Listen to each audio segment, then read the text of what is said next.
जय श्री राम प्यारे बच्चों।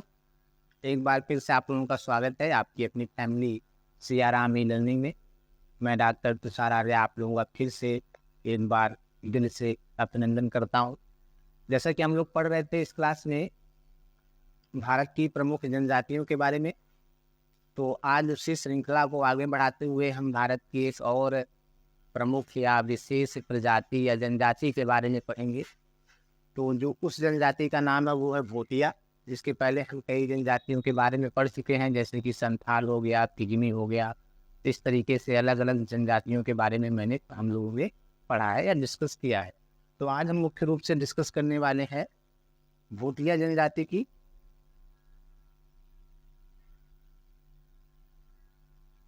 तो सबसे पहले फिर देखते हैं कि भोटिया जनजाति भारत में पाई कहाँ जाती है, अर्थात भोटिया जनजाति का निवास क्षेत्र क्या, ये किस स्थान पर पाई जाती है।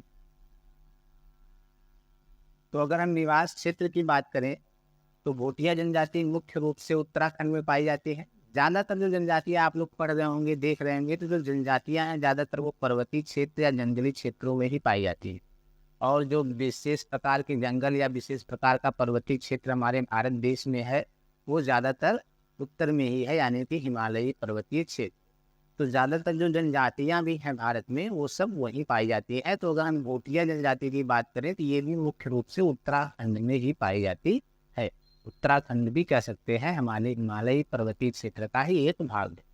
तो अगर इसको आगे बढ़ें तो मुख्य रूप से ये लोग उत्तराखंड के अल्मोड़ा, ये उत्तराखंड के कुछ डिस्ट्रिक्ट्स के नाम है, अल्मोड़ा, चमोली, पिथौरागढ़ जनपद है, जिसे भोट क्षेत्र के नाम से जाना जाता है।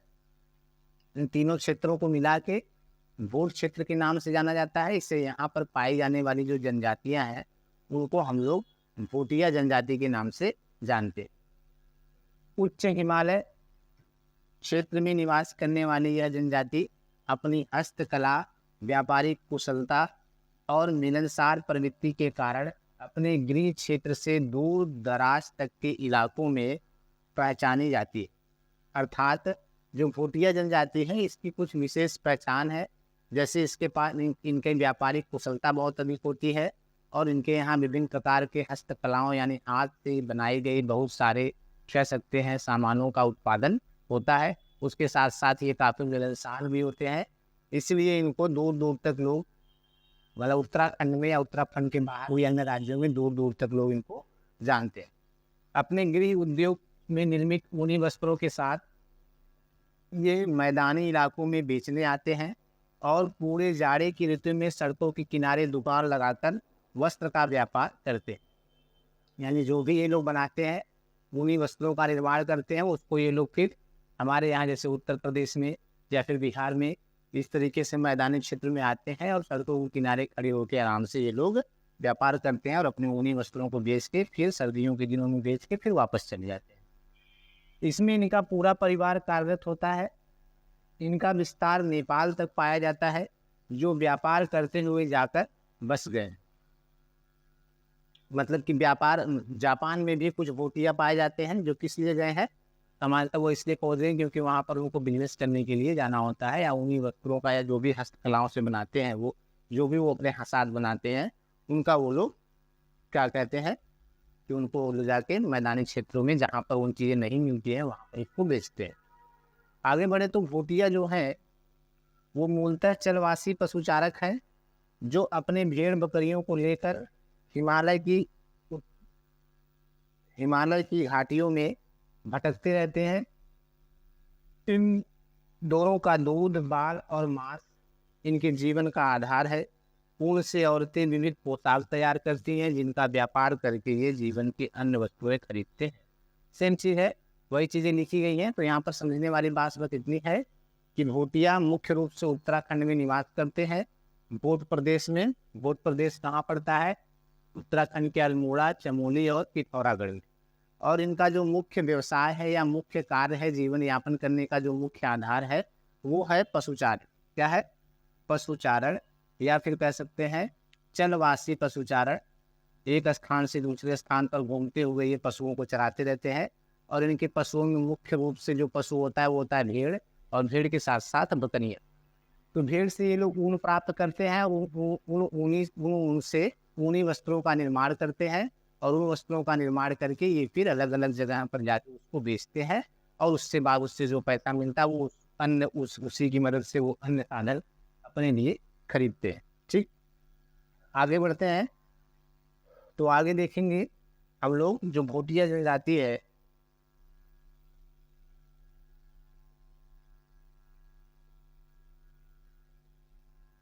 कठिन परिवेश ने भोटिया लोगों को पशुपालक बना दिया है।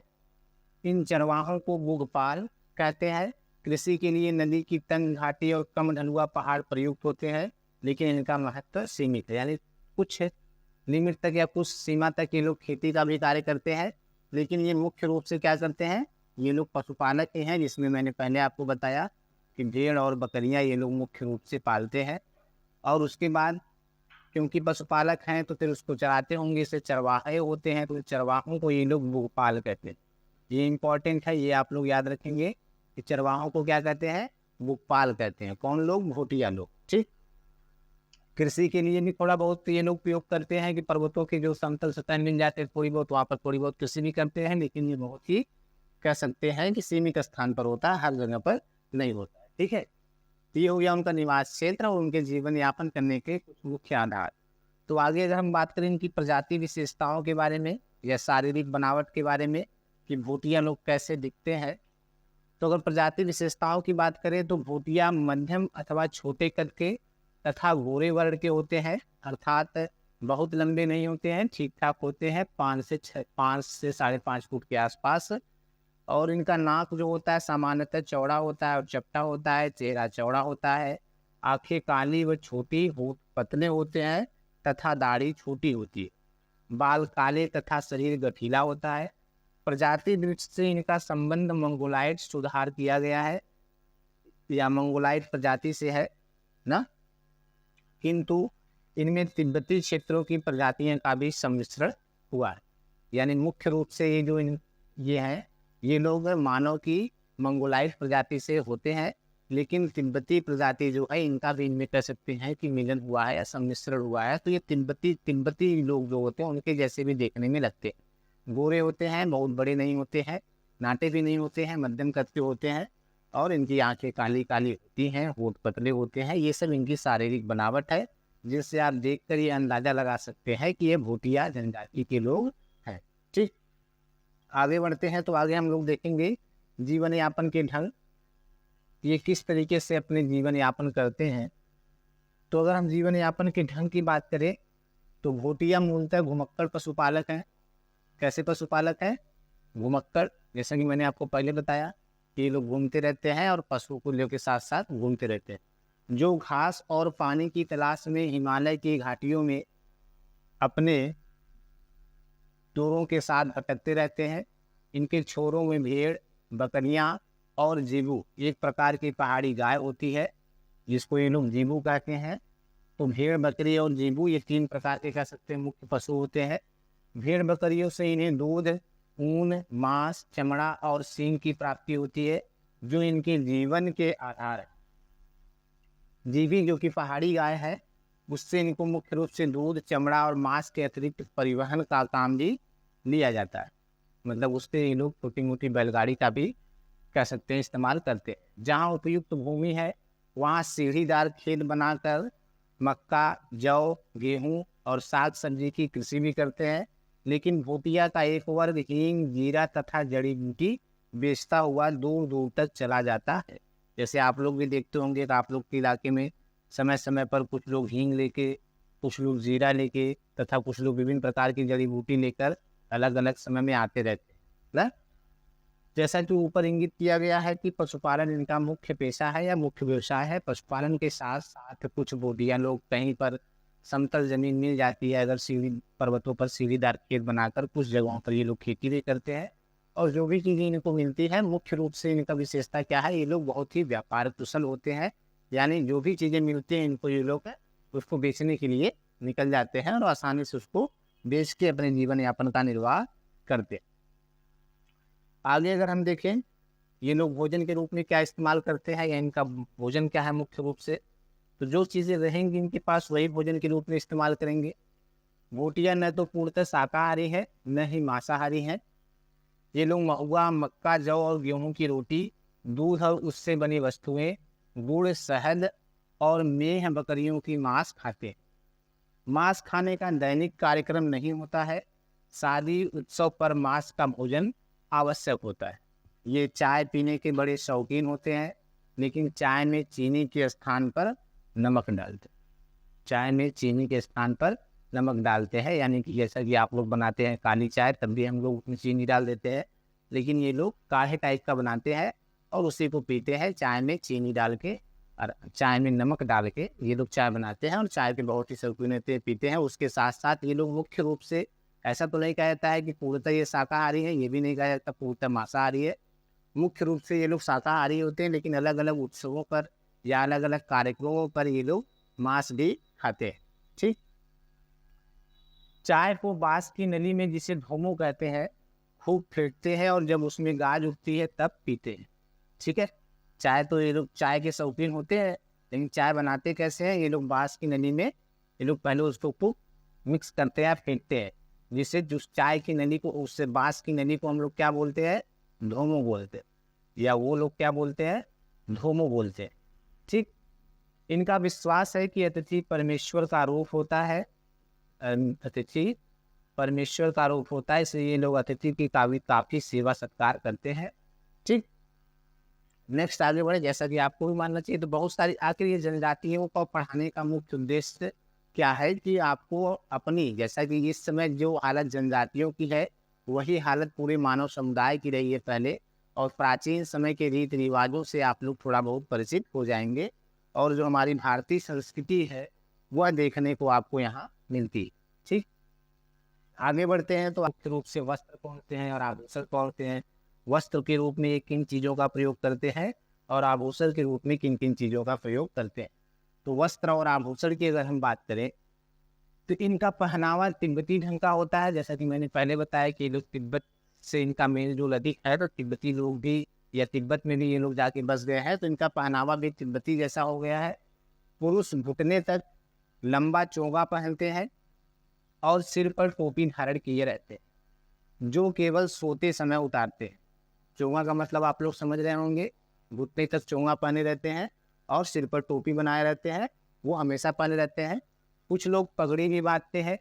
इनके वस्त्र अधिकांशतः कम ही होते हैं, जो कई परत में होते हैं। ये पूरे जाड़े उसे पाले रहते हैं, जिसके कारण इनके शरीर पर मोटी मैल जम जाती है और जूबे भी पड़ जाते हैं।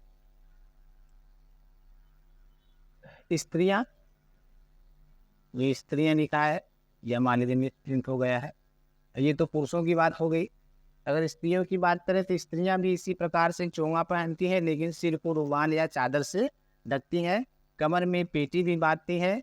इन्हें चूड़ियों एवं गहनों का भी शौक होता है। कान, नाक और गले में सोना, चांदी, मुआ और मोती की माला पहनती है।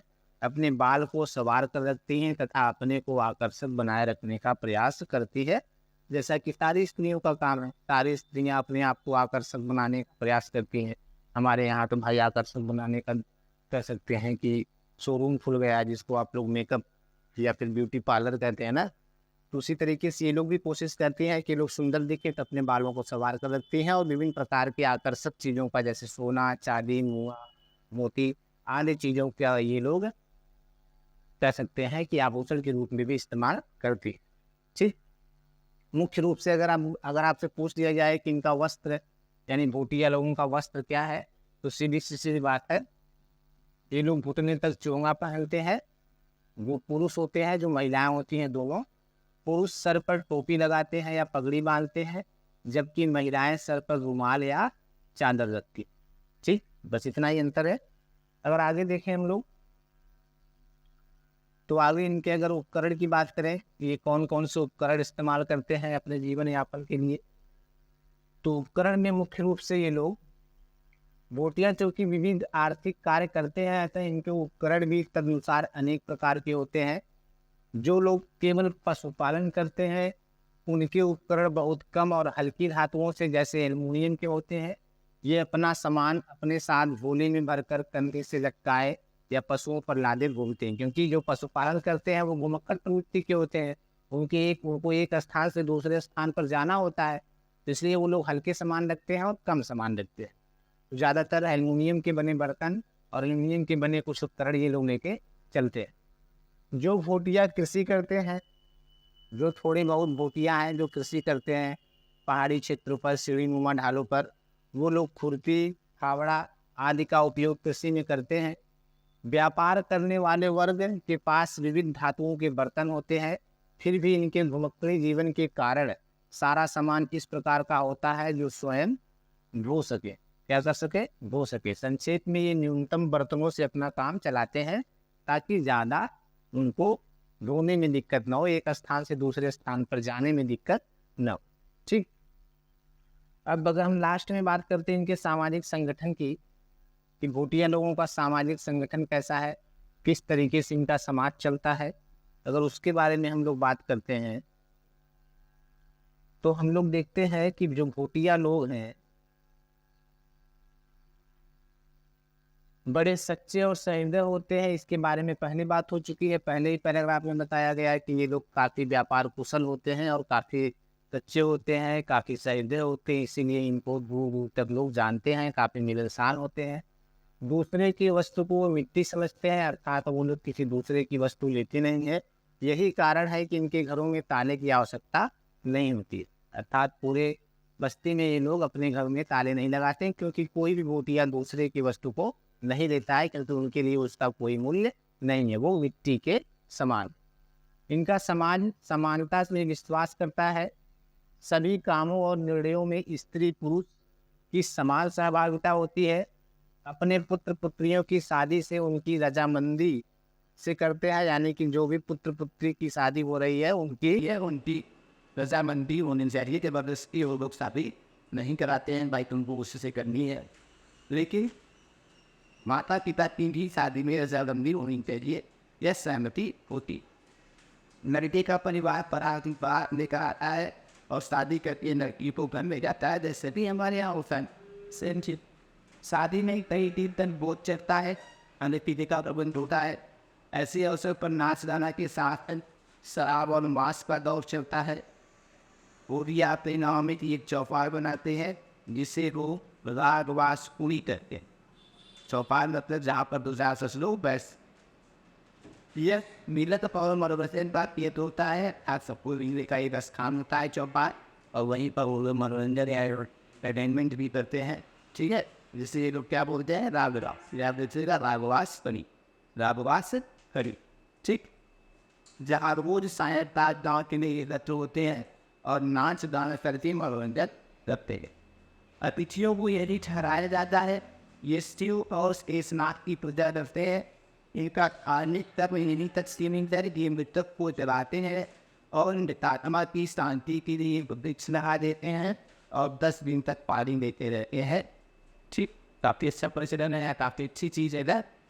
ये लोग भाई सेम है जैसे हिंदू धर्म में होता है, ज़्यादातर चीज़ें वही है कि ये लोग शव को है उसको जलाते हैं और उसके बाद उनकी आत्मा की शांति के लिए ये लोग एक पेड़ को उगते हैं, पेड़ लगाते हैं और उसको 10 दिन तक पानी देते हैं। जैसे हमारे यहाँ 10 दिन भी पानी जाता है, लेकिन हम लोग पहले से लगी पेड़ को नया पेड़ नहीं लगाते हैं ना, इसको आप लोग 10 रात को बोलते हैं और शुद्ध के रात से जाते हैं।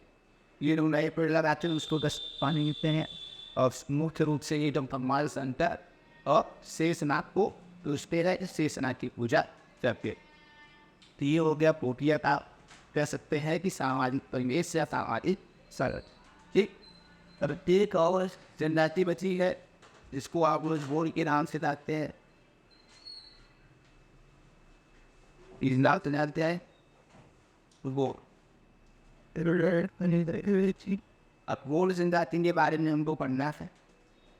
ठीक, तो इसके बारे में हम लोग विकास से पढ़े थे। इस लेक्चर में इतना जी, तब तक के लिए आप लोग का ध्यान रखिए। मिलते हैं टेलीविजन लेक्चर में। धन्यवाद।